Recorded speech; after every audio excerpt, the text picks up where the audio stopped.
If there was ever an alien on this planet, these guys are aliens. Yeah, but not only the looks, but the breeding behavior and things like that are really not understood. So these guys are thought to be, from what I'm told by people that go over there and collect the eggs, and they hatch these out and raise them up in the South American countries. They beach at certain times just like a sea turtle. Oh, wow. By lunar phases.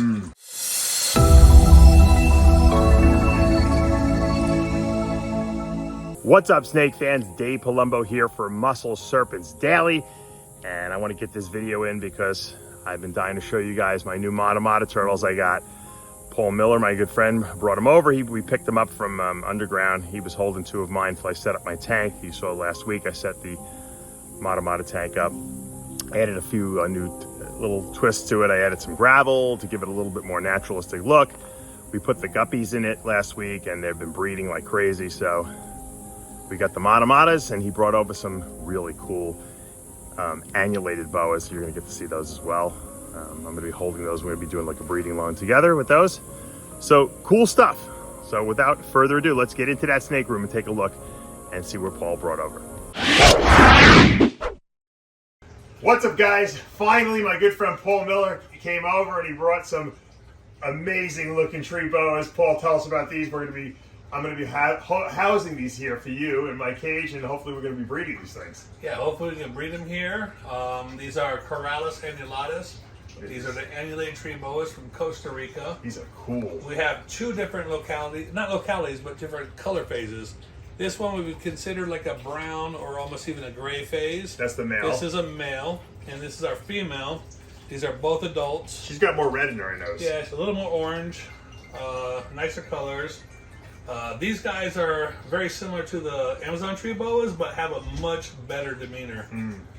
As you can see. Yeah, they're not biting They're at all. not biting us a million times. Yeah. So we're going to set these up here at Dave's place. Hopefully they can breed. Yeah, this will be great. Now, how old are these? This guy here is probably about 5, and this one here is right in the 4-year range. Oh, so these guys are slow growers. You don't want to feed them too much. Yeah, and they don't get as big as the Amazon tree boas. This is perfect. What a great size animal. Beautiful snakes. We have 2 more males I have at my place. Yeah, we might swap out this male for one of those and see if this one doesn't breed. We'll see. So I got this. This was originally my whatchamacallit, green tree python enclosure, and now I'm going to put these guys in here. I have the green trees in the focus cubes, so they're going to have plenty of room to do what they got to do in here. Let's see. I have a misting system in here. What's the humidity level with these guys that they need? If you ever been to Costa Rica, man, it gets really humid. Yeah, it's humid too, yeah. It's not really, really hot. Like the temperatures here in Florida probably are similar, or not even as hot temperature-wise, but humidity-wise in Costa Rica, like it gets so thick over there, you can feel it. You can breathe the air. If you have these tree boas, if you're giving people advice, what's the ideal humidity for these guys? Because I'm going to set the mister on there. Try to get them like 60% during the day and even up to 100% at night. Wow. Okay. All right. Yeah, I have a swamp cooler in my place, and at night it gets really damp. Sometimes so much so I have to open the garage and like let everything ventilate. I think these are going to be super cool. And they're going to look really cool in this enclosure. And we haven't even done the lights. Those are the bad lights we have in there. We're relighting the whole place. Pablo's, doing everything for me. We bought all these nice vivarium lights that kind of shoot LEDs from the front, so that you can really showcase these animals to their fullest. And I'm super psyched. I love boas, so now I got some tree boas. This is great. Yeah. So I see you also have some. We have radiant heat panels. Yeah, heat panels they like those, right? Yeah, and I actually have belly heat too if they ever wanted it as well. That'd be good. A lot of these guys, they like the radiant heat panels. These arboreal ones. You can see my misting system right over here. It's dripping a little bit. And, do they like to drink from water bowls, or do they like to Yeah, they'll soak a lot too. Yes. Yeah, they will. They'll go to the water bowls, the water source. They'll soak. And I think we'll do great here. Yeah, that's why we're bringing them here. Obviously, we think we're going to do good. Breed them. Yeah, no, that's it. So, this is one species I haven't bred yet, and I was disappointed. I've tried like the last couple of years. We're going to do it. And hopefully, here in this setup, it'll make a little difference so we can breed them. Yeah, sounds good. I'll keep you guys updated as we get more progress. All right, before I let Paul go, we had bought him and I 4 Annulated turtles, and he was holding them for me until I set my tank up. You guys saw the tank set up the other day. Now, Paul, these are really light. They almost look like hypos. They're not. Explain. Yeah. These are Guyanans. They always have a lighter context, or more red or orange belly Beautiful. than the Peruvians. The Peruvians, even they call them black belly sometimes. Okay. So what was the one that almost bit my finger off? I'm not sure because I wasn't. That was dark. Yeah, it That was was darker, dark, but yeah. it was probably a Guyanan. Oh, okay. I love these. However you pronounce it. These look like literally like they have a hypomelanistic gene. Yeah, there's been some that come out and people thought they were albino. They were so light, and it turned out that as they got older, they just darkened back up. Right. I'm not sure why that is, but this turtle's a very strange turtle for certain reasons. If there was ever an alien on this planet, these guys are aliens. Yeah, but not only the looks, but the breeding behavior and things like that are really not understood. So these guys are thought to be, from what I'm told by people that go over there and collect the eggs, and they hatch these out and raise them up in the South American countries. They beach at certain times just like a sea turtle. Oh, wow. By lunar phases. Interesting. So nobody's really done any research or data on that, but that's what they say. When the tides and the rivers, we'll say not the tides, but as the rivers decrease and they get low, the beaches will get bigger. They come up, they lay their eggs, and then that's when they harvest the eggs. I got you. And then when the water level rises, the turtles hatch, and they know they have to go. And these little guys, how cute they are, they get huge. 3 feet, right? Yeah. So that's 3 feet would be a giant, Okay. which we don't see too much anymore. Right. But 24-inch real true plastron length is achievable. Look at that red belly. Holy Yeah. Right, So next time we'll do another video, Yeah. and we'll show the Peruvians because their belly is black. Oh, do you have any of this? Yes. Oh, okay. Yeah, I do. All right, let's put these guys in. I've been dying to put these guys in. They got put. If you've seen, I originally put some guppies in there. They bred. There's like 4 million guppies in there now. So they got an unlimited food source. I think literally, I think I've tripled the size of the guppies in like 5 days. Look at the little babies here. You see the little baby guppies? Growing. That's good. So, all right, but these guys like really match this little. I didn't even know they were going to be this light. They look like they actually were designed for this terrain. Here. So they'll sit and they'll wait just like an alligator snapping turtle, and they'll get down low.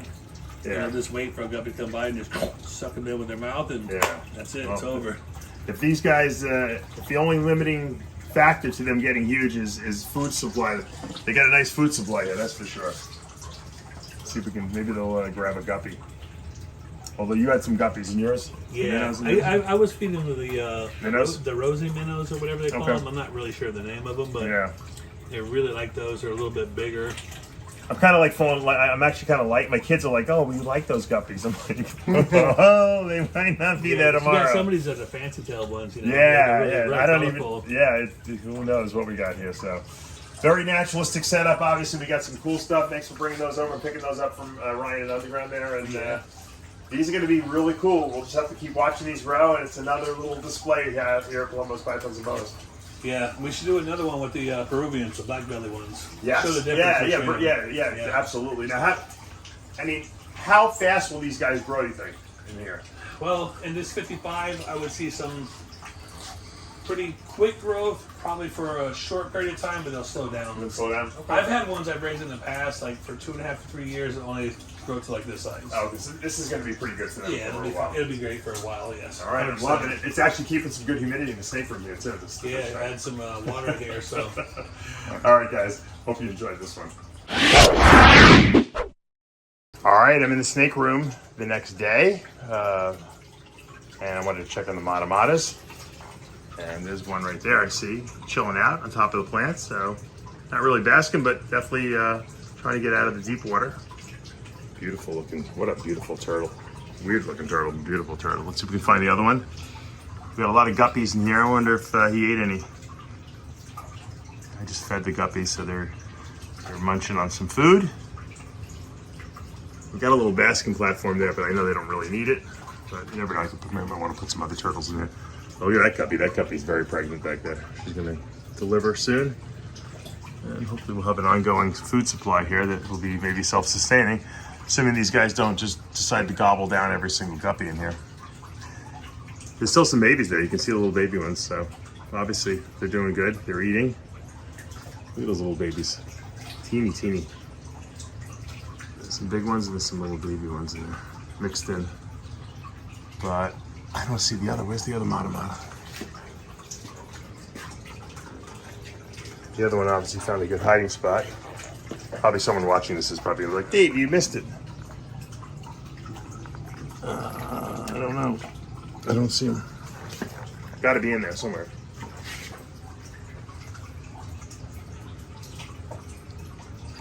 A lot of little cool little hiding spots I created in here. Little cave-like stuff. So we'll keep an eye on them. We'll find them. And there's a little follow-up to the Annulated Boas. And there's one sitting in the corner, not using the perch at all, actually. And where's the other one? Oh, there's the other one's tail right there. So he must be up there. He is.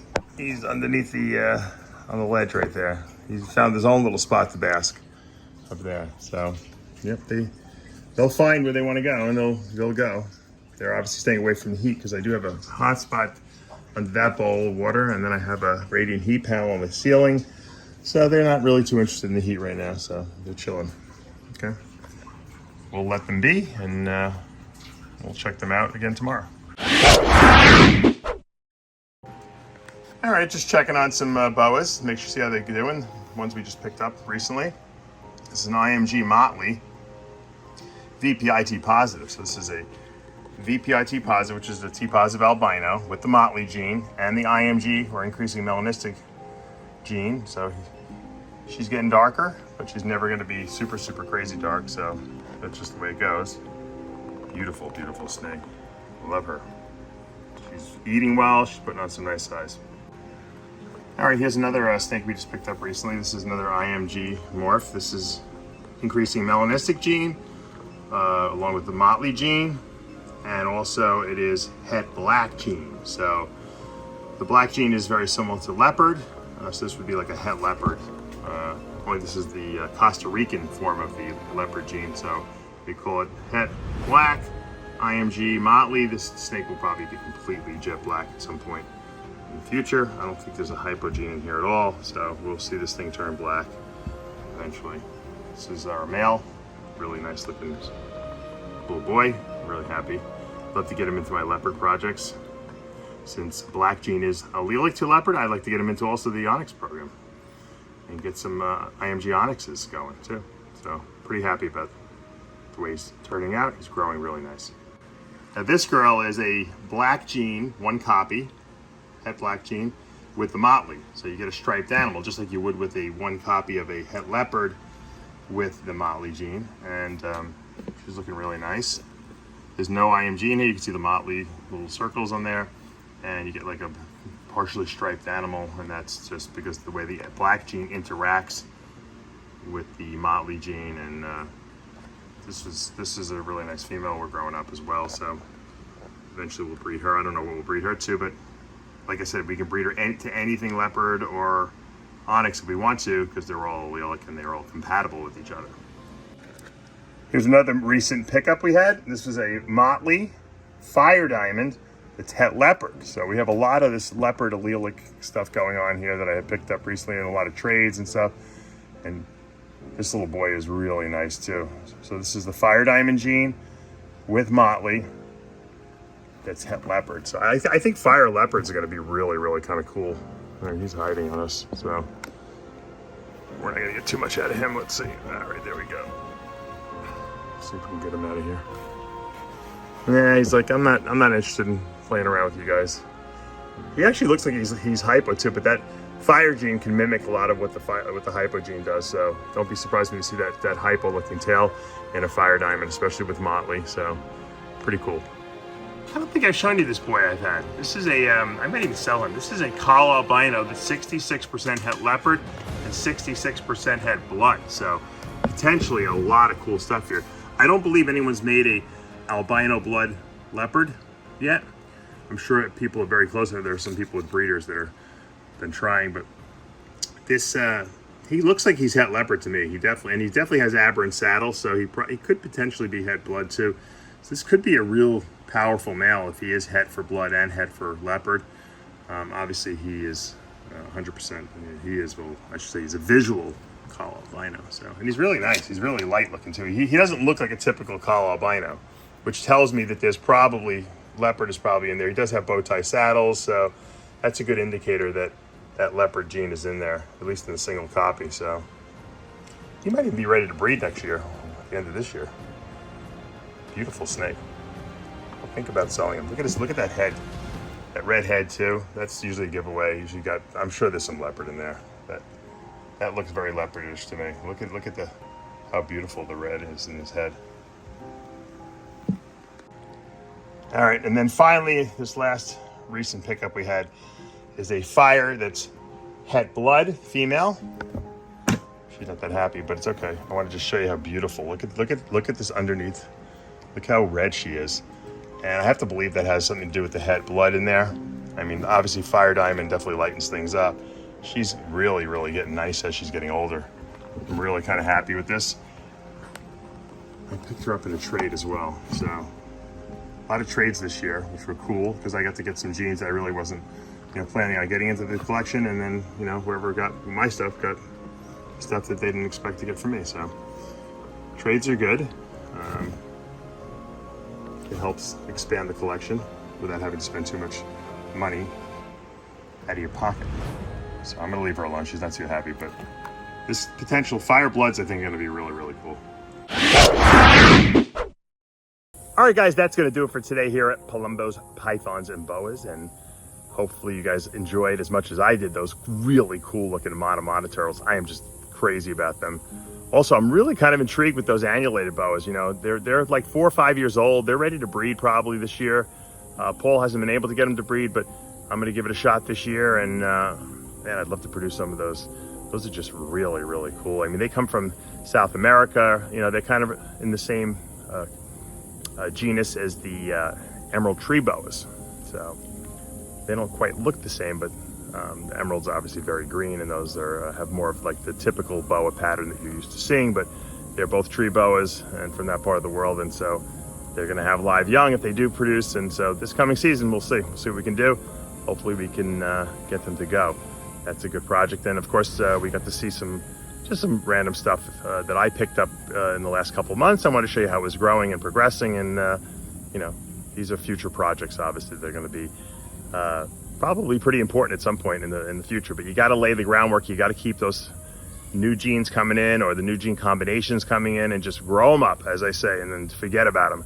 And in a couple of years, before you know it, because time does fly, you'll be breeding those and making some cool stuff. So on that note, guys, you know what to do. Hit that subscribe button, turn on your notifications, hit that like button. I'll see you back tomorrow morning.